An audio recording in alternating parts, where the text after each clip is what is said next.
সে ভাত রান্না করেছে, আমি ভাত খেয়েছি, আমি কাজটি শেষ করেছি। এই ধরনের বাক্যগুলো তো আমরা প্রতিনিয়ত ইংরেজিতে বলেই থাকি।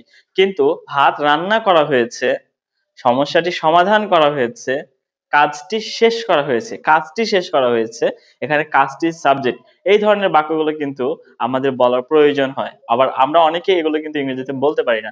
তো আজকে আমরা এগুলো ইংরেজিতে বলা শিখবো। তো কোনো কাজ শেষ করা হয়েছে, এই ধরনের কথাবার্তাগুলো আমরা ইংরেজিতে বলতে ব্যবহার করব হ্যাভ বিন, হ্যাজ বিন, তারপরে ভার্বের ৩ নাম্বার ফর্ম মানে ভার্বের পাস্ট পার্টিসিপল ফর্ম। হ্যাঁ? কোনো কাজ করা হয়েছে, সম্পন্ন করা হয়েছে এরকম অর্থে।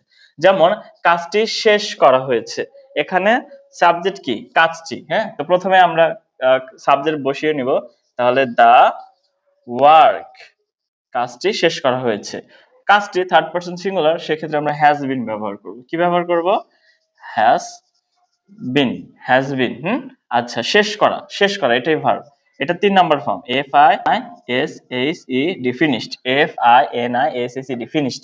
তাহলে কাজটি শেষ করা হয়েছে, প্রথমে সাবজেক্ট দ্য ওয়ার্ক, তারপরে হ্যাজ বিন, ভার্বের ৩ নাম্বার ফর্ম, ফিনিশড।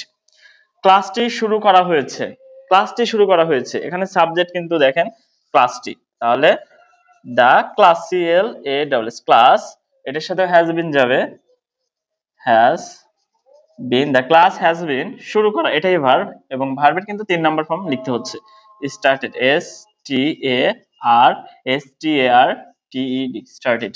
হ্যাঁ, ক্লাসটি শুরু করা হয়েছে, the class has bin started, ক্লাসটি শুরু করা হচ্ছে।